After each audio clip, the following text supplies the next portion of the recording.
Hello everyone. स्वागत है आपका हमारे ऑनलाइन एजुकेशन प्लेटफॉर्म प्रबुद्ध में।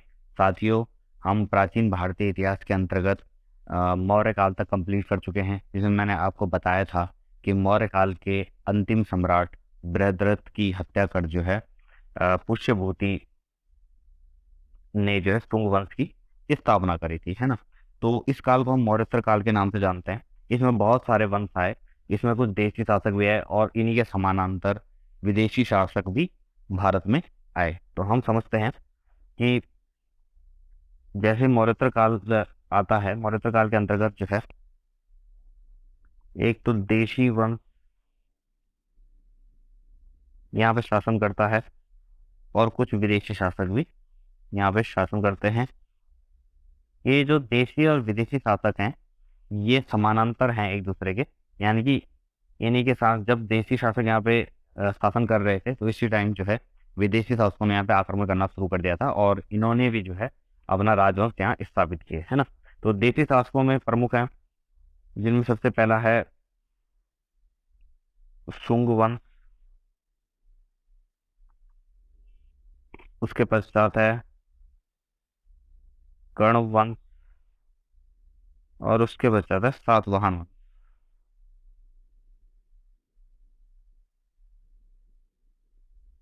इसी प्रकार जो विदेशी शासक हैं, इनमें सर्वप्रथम आते हैं यहाँ इंडो ग्रीक, या हिंदी में हम इनको कह सकते हैं हिंद यवन। उसके बाद आए शक, पार्थियन। वैसे शक और पार्थियन लगभग साथ ही आए हैं।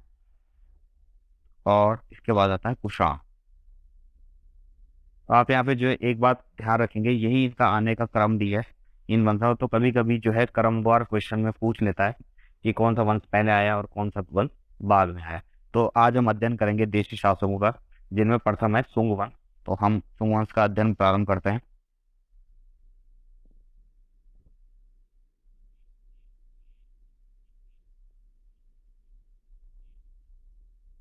देखिए, मैंने आपको बताया था कि 185 ईस्वी पूर्व में मौर्य सम्राट जो बृहद्रथ थे, उनकी हत्या जो उन्हीं के सेनापति पुष्यमित्र शुंग ने कर दी थी और शुंग वंश की स्थापना करी, है ना। तो इसके संस्थापक कौन हो गए?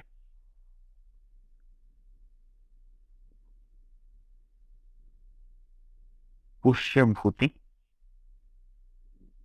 शुंग, है ना।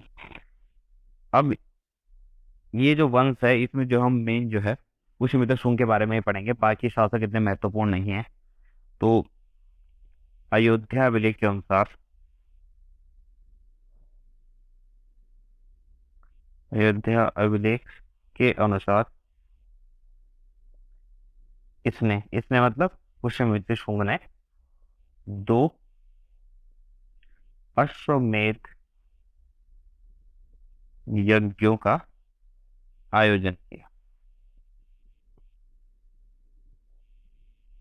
मैंने आपको बताया भी था कि अश्वमेध यज्ञ कब किया जाता है। इसका जो राजपुरोहित था पुष्यभूति शुंग का, वो था पतंजलि। और इन्हीं की जो है एक पुस्तक है महाभाष्य।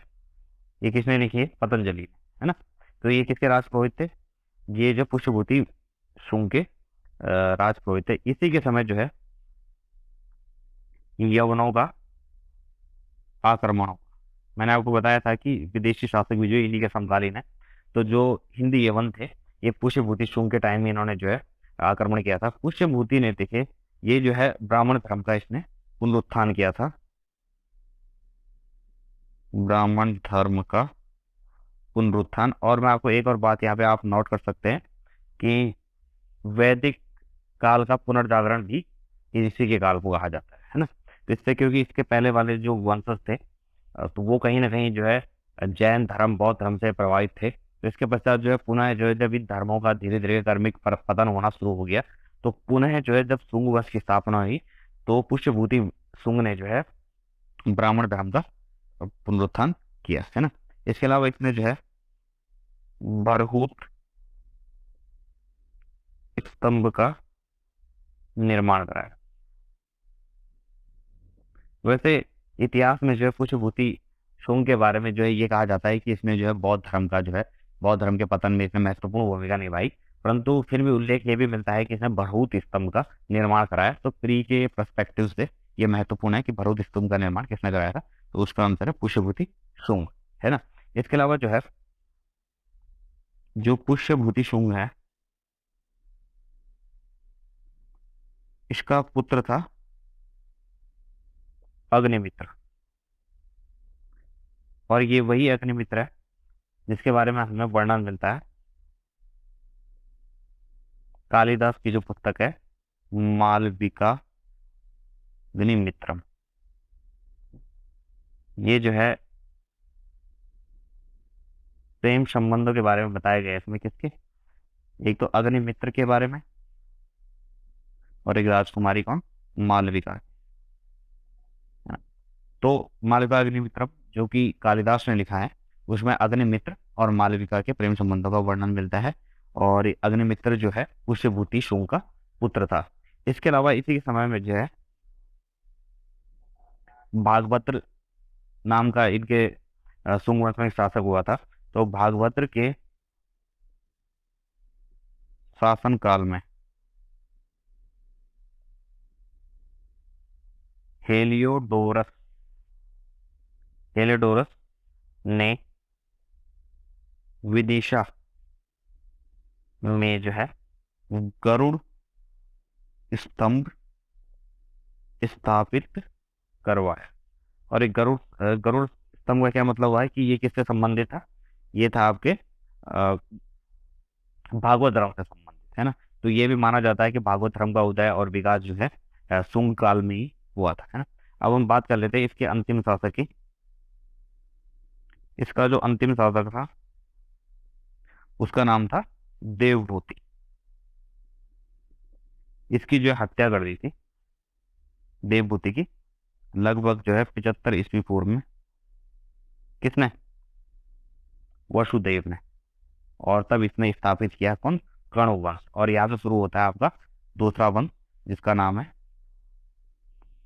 कण्व वंश। देखिए कण्व वंश बहुत महत्वपूर्ण नहीं है, ना ही क्वेश्चन इस पे आते हैं।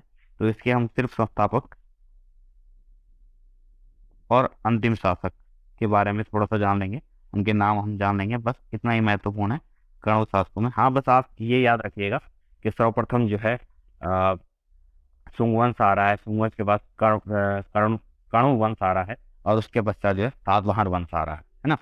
तो इसके जो संस्थापक थे जैसे मैंने आपको बताया था, इसके संस्थापक थे वसुदेव। और इसके अंतिम शासक थे उसका नाम था, कहीं कहीं सुशर्मा भी मिलता है, कहीं कहीं सुशर्मन मिलता है, तो आप सुशर्मन लिख लीजिए। इसका अंतिम शासक है सुशर्मन। इसकी भी हत्या कर देता है कौन, सिमुक। और जब सिमुक इसकी हत्या करता है तो एक नए राजवंश की स्थापना होती है जिसका नाम है सातवाहन वंश। और सातवाहन वंश बहुत ही ज्यादा महत्वपूर्ण है।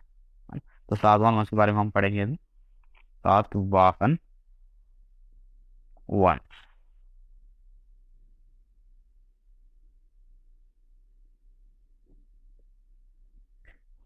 सबसे पहले इसका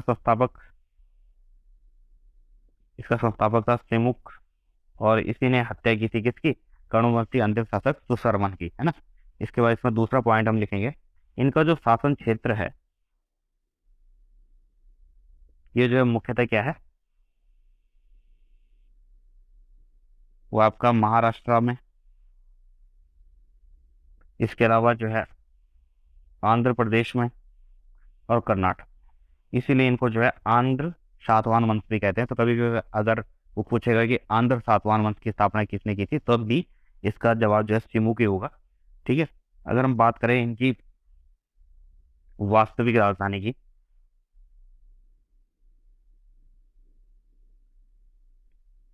तो इनकी वास्तविक राजधानी थी प्रतिष्ठानपुर, या प्रतिष्ठान कहते हैं इसको।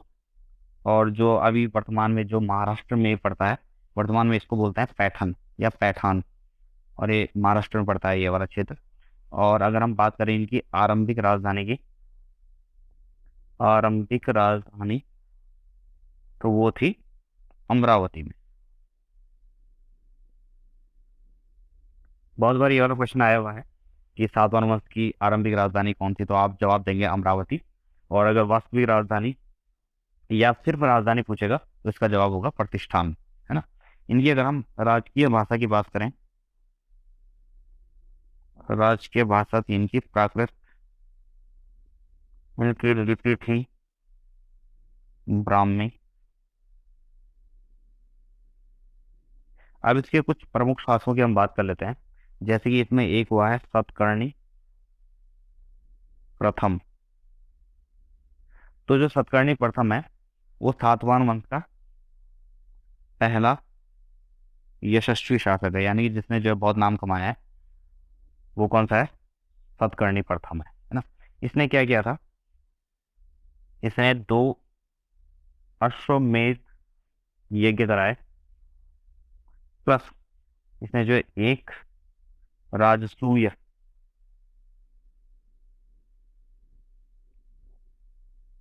यज्ञ कराया, है ना।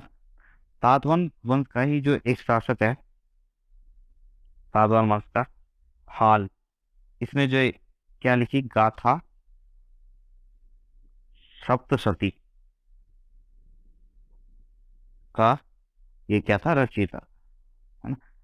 सातवाहन वंश का एक शासक है जिसका नाम है हाल, और ये जो गाथा सप्तशती की जो है इसने रचना करी थी। इसके अलावा जो है इसी की राजसभा में जो है एक गुणाढ़ नाम से एक महान व्यक्ति रहता था जिसने जो वृत्त कथा की लिखी थी, है ना। इसके अलावा जो है अगर हम बोले कि सातवाहन वंश का जो महानतम शासक है वो कौन है, तो इसका महानतम शासक था गौतमी पुत्र शतकर्णी। ये नाम आप वैसे याद रखेंगे क्योंकि इसके बारे में बहुत सारी बार क्वेश्चन आता है, और हमें जो है इसकी विजयों की जानकारी, जो जो प्रदेश ने जीते थे, वो जानकारी हमें मिलती है। जो इसकी माताश्री हैं जिनका नाम है गौतमी, तो गौतमी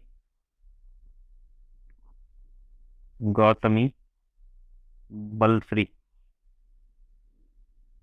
का जो है एक अभिलेख है कि नासिक अभिलेख से।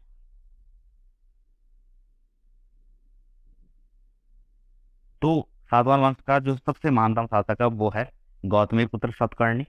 इसके जो विजय हैं उनकी जानकारी हमें मिलती है गौतमी बलश्री के नासिक अभिलेख से। और गौतमी बलश्री कौन है? इसकी माता जी है ना। इसके अलावा जो है इसकी कुछ उपाधियां हैं।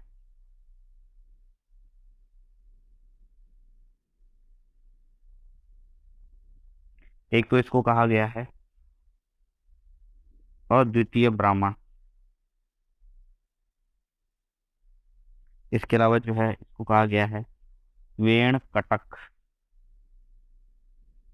इसके अलावा इसने एक उपाधि खुद धारण किया है राजा राज के नाम से, और इसके अलावा इसको जो है विंध्य हरेश भी कहा जाता है। तो ये सबसे महानतम शासक है गौतम पुत्र सतकर्णी। तो इतना ही इसमें महत्वपूर्ण था। इसके अलावा जो है कुछ अन्य तथ्य हैं जो सातवाहन वंश से संबंधित है, उनके बारे में हम जान लेते हैं। अन्य तथ्य, और ये सातवाहन वंश से संबंधित है। जैसे कि इन्होंने सर्वप्रथम सोने के सिक्के चलाए। तो सर्वप्रथम सोने के सिक्के किसने चलाए थे? सॉरी, शीशे के। सर्वप्रथम शीशे के सिक्के चलाए थे किसने? सातवाहनों ने।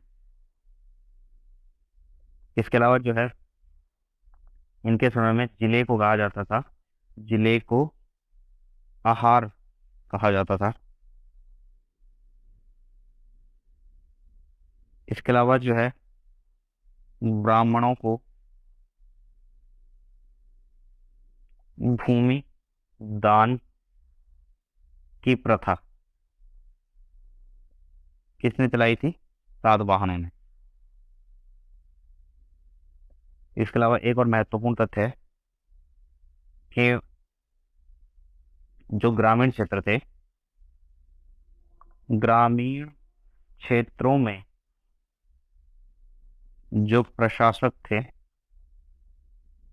उनको कहा जाता था गौलमिक।